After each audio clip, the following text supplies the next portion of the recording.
Hello students, welcome back to ARV classes. Friend, today we are going to discuss about very interesting topic. Grammars का एक part है जिसको हम discuss करने वाले हैं. वो टॉपिक का नाम है parts of speech that work as a subject. हमारा सेंटेंस में जब हम सेंटेंस बनाते हैं दो चीज रहता है, एक होता है सब्जेक्ट, एक होता है वर्ब, राइट. तो हम अलग अलग करके पढ़ते हैं. सब्जेक्ट कौन कौन सा पार्ट्स ऑफ स्पीच है जो एज ए सब्जेक्ट काम करता है सेंटेंस में, राइट.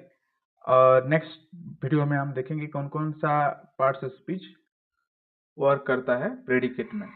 तो आज हम लोग पढ़ रहे हैं कौन कौन सा पार्ट्स ऑफ स्पीच वर्क करते हैं एज ए सब्जेक्ट. तो फ्रेंड चलो शुरू करते हैं. तो पहला है नाउन. ऑब्वियसली बात है, अब बहुत इजी भी है, बहुत लोगों को पता है जो है नाउन जो है एज ए सब्जेक्ट काम करता है. जैसे कि राम प्लेज फुटबॉल. तो राम यहाँ पे क्या है? राम यहाँ पे नाउन है, राइट. द टीचर यहाँ पे नाउन है. The teacher is teaching. Okay. Ram plays football. तो ये सब क्या है? नाउन है. अगर हम देखें honesty, honesty is a best policy. Honesty भी क्या है? वो नाउन है ना. ऑनेस्टी कौन सा नाउन है? अगर हम बात करें, क्योंकि नाउन भी तो 5 प्रकार का है ना. ऑब्स्ट्रैक्ट नाउन है ये. हम जो है abstract noun is the noun which is can not touch, we can feel only. हम लोग अनुभव कर सकते हैं. ऑनेस्टी है ना, ट्रूथ, ये सब क्या है? वो ऑब्स्ट्रैक्ट नाउन में से आते हैं. तो नाउन यहाँ पे एज ए सब्जेक्ट काम किया. आगे देखते हैं प्रोनाउन. ओके. प्रोनाउन मतलब क्या होता है? जो नाउन के बदले लगते हैं उसे हम प्रोनाउन कहते हैं. जैसे कि Ram is a good boy नहीं बोल के हम he is a good boy बोलते हैं. तो राम के बदले में ही लगा. वो लोग बड़े बदमाश हैं. 5 लोगों का नाम नहीं बोल के हम दे बोल देते हैं. हरी, श्याम, गोविंद, गोपाल, राधा बड़ा बदमाश बॉय है नहीं बोल के दे आर बोल देते हैं, दे बोल देते हैं. तो दे भी प्रोनाउन है. तो दे, ही, ईट, ये सब क्या है? प्रोनाउन. ये सब भी एज ए सब्जेक्ट काम करते हैं. तो ही इज ए बॉय या ही इज माई फ्रेंड, क्या है? ही क्या है? यहाँ पे सब्जेक्ट का काम कर रहा है. प्रोनाउन है, उसका ग्रामेटिकल नाम प्रोनाउन है, लेकिन फंक्शन क्या कर रहा है? सब्जेक्ट का कर रहा है. दे यहाँ पे क्या है? दे. तो दे भी यहाँ पे सब्जेक्ट का काम कर रहा है. ईट यहाँ पे क्या काम कर रहा है? सब्जेक्ट का काम कर रहा है. तो प्रोनाउन एज ए सब्जेक्ट काम करते हैं सेंटेंस में. पहला क्या था? नाउन. सेकेंड में pronoun. I hope you might have understood. ये तो कॉमन है, सब लोग जानते हैं. बहुत सारा लोगों को कंफ्यूज रहता है. और क्या क्या चीज? नाउन और प्रोनाउन को तो बहुत लोग जानते हैं, ये बहुत कॉमन है. लेकिन बहुत सारा ऐसा चीज है, बहुत सारा चीज पर लोगों को पता नहीं होता है. नाउन और प्रोनाउन तो बहुत कॉमन है. और आगे देखते हैं क्या क्या यूज इस्तेमाल होता है. फ्रेंड देखते हैं.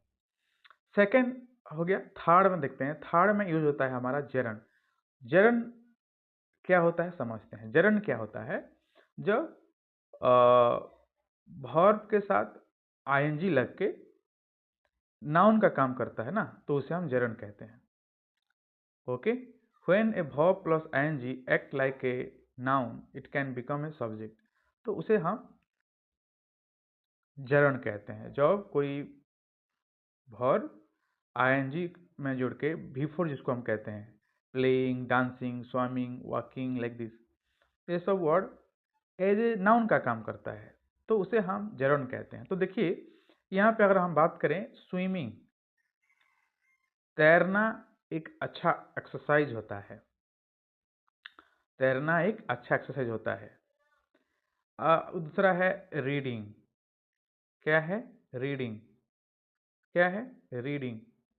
तो reading improve knowledge. Reading improve knowledge. तो रीडिंग यहाँ पे क्या है? नाउन है. कौन सा नाउन है? जरन. मतलब वर्ब के साथ आईएनजी लग के वो एज ए सब्जेक्ट का काम कर रहा है, इसीलिए वो नाउन है और वो सब्जेक्ट्स है. तो स्विमिंग और रीडिंग यहाँ पे वर्बल नाउन कहते हैं उसको, क्योंकि वर्ब के साथ आईएनजी मिलके वो नाउन बना हुआ है. देखिए फ्रेंड, 3 चीज हो गया. नाउन, प्रोनाउन, जेरन, तीन चीज एज ए सब्जेक्ट काम करते हैं सेंटेंस में। आगे देखते हैं, और एक आता है इन्फिनेटिव। इन्फिनेटिव एक वर्ड होता है जो क्या होता है, टू प्लस वर्ब को हम इन्फिनेटिव कहते हैं। जैसे कि इसको हम वर्ब फॉर्म के अकॉर्डिंग V6 भी कहते हैं, जैसे कि go, went, gone, going, goes, to goes. तो टू गोज को हम V6 भी कहते हैं according to no verbal tense. अगर हम देखेंगे तो, अगर वर्ब फॉर्म देखेंगे तो 6 नंबर में आता है। तो इन्फिनेटिव का मतलब कोई भी वर्ब से पहले टू लगा दें तो इसे हम इन्फिनेटिव कहते हैं। तो वो एज ए नाउन का काम करता है। To help other is noble, लोगों को मदद करना अच्छा काम है। To learn English is important, English पढ़ना बहुत जरूरी है। तो यहाँ पे आप देख रहे हो टू हेल्प, आप सोचोगे ये वर्ब है, लेकिन ये वर्ब नहीं है, ये नाउन का काम कर रहा है। यहाँ पे टू लर्न, यहाँ पे नाउन है। इस सेंटेंस में ये सब्जेक्ट का काम कर रहा है, यानी ये नाउन है। तो यहाँ पे दो चीज हम देखें, to help other is noble, to learn English is important. तो टू हेल्प और टू लर्न दो गो ये टू इन्फिनेटिव है और एज ए सब्जेक्ट काम कर रहा है यहाँ पे, और जो सब्जेक्ट काम करता है वो ऑब्वियसली नाउन होगा। आई होप आपको समझ में आया होगा। तो इन्फिनेटिव का मतलब क्या होता है, वर्ब से पहले अगर टू लग के आ रहा है सेंटेंस में तो उसे हम इन्फिनेटिव कहते हैं, और वो वजह यहाँ पे सब्जेक्ट इस्तेमाल हुआ है। ओके, आगे देखते हैं नाउन। नाउन फ्रेज एक होता है। नाउन फ्रेज मतलब क्या होता है, Ram is a good boy. तो राम यहाँ पे अगर है, एक वर्ड है तो वो नाउन होगा, लेकिन और एक दो वर्ड मिल के अगर आएगा तो वो नाउन फ्रेज कहलाएगा। जैसे कि my friend Ram, my friend Ram, तीन गो वर्ड आ गया तो ये नाउन फ्रेज कहलाएगा। My friend Ram is a good boy, तो ये नाउन फ्रेज है। My friend Ram, my friend Ram, तीन गो वर्ड आ गया ना तो नाउन फ्रेज हो गया। My friend Ram is a good boy. I hope you might have understood. तो ये भी एक सब्जेक्ट का काम कर रहा है। माई फ्रेंड राम एक सब्जेक्ट है, इज के बाद प्रेडिकेट होगा। आगे अगर देखेंगे हाँ, माई अगर बोले my father is, my father दो गो वर्ड है, माई फादर दो गो वर्ड हुआ तो वो नाउन फ्रेज होगा। एक वर्ड फादर एक होता तो नहीं, तो ग्रुप ऑफ वर्ड मिलके होगा तो वो नाउन फ्रेज के लिए। जैसे कि group of word acting like a noun is called noun phrase. जैसे कि the boy in the class won the prize बोलने से द बॉय या the tall boy in the class won the prize. आप देखिए द हो गया, toll हो गया, बॉय हो गया, तीन वर्ड हुआ कि नहीं। इन द क्लास,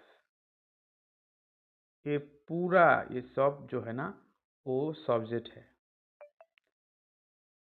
आप देख सकते हो एक, दुई, तीन, चार, पाँच, छः वर्ड्स मिलके सब्जेक्ट बना है। तो the tall boy who, the tall boy in the class won the prize, complete group है, सब्जेक्ट काम कर रहा है। The tall boy in the class ये सब्जेक्ट है। तो नाउन फ्रेज भी एज ए सब्जेक्ट का काम करता है। हम क्या क्या देखें, नाउन है, प्रोनाउन है, जरन है, इन्फिनेटिव है, और नाउन फ्रेज भी है जो एज ए सब्जेक्ट काम करते हैं सेंटेंस में।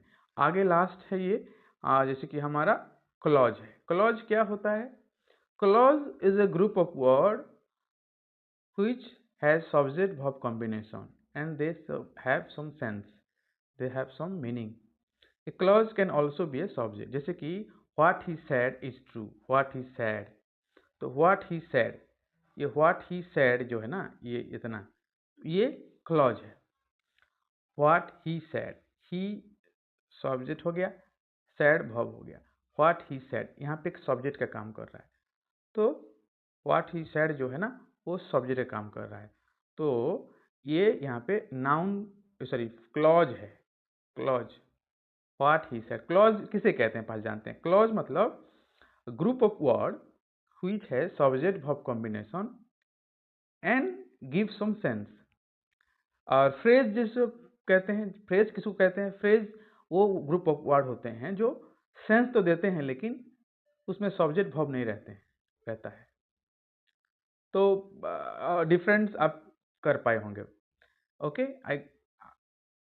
आई hope you might have understood now. Now let's discuss about example.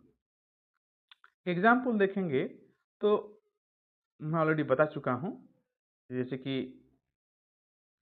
What he said, what he said यहाँ पे क्लॉज है, राइट।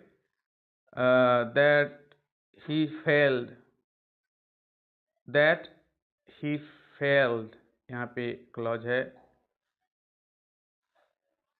तो ये जो there are called noun phrase, तो नाउन क्लॉज।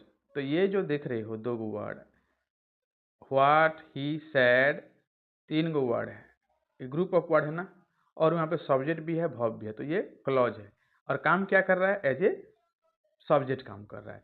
यहाँ पे भी तीन गो वर्ड है, एक दैट है, ही है, फेल्ड है, तीन गो वर्ड है, तो ग्रुप ऑफ वर्ड है और वो क्लॉज है, मीनिंग भी दे रहा है लेकिन कंप्लीट मीनिंग नहीं दे रहा है। जो कंप्लीट मीनिंग देता है तो सब्जेक्ट कहते हैं, और जो आधा अधूरा मीनिंग देता है उसे क्लॉज कहते हैं। और वो क्लॉज में और फ्रेज में अंतर क्या है, क्लॉज में सब्जेक्ट वर्ब रहता है, फ्रेज में सब्जेक्ट वर्ब नहीं रहता है। इस तरह से आज लोग हम देखें जो कौन कौन सा पार्ट्स ऑफ स्पीच जो है एज ए सब्जेक्ट काम करते हैं सेंटेंस में। तो पहले हम देखें क्या, नाउन, सेकेंड में देखें प्रोनाउन, थर्ड में देखें हम जेरंड, फोर्थ में देखें हम टू इन्फिनेटिव, फिफ्थ में देखें हम नाउन फ्रेज एंड सिक्स में देखें हम noun clause. So I hope you might have understood, okay.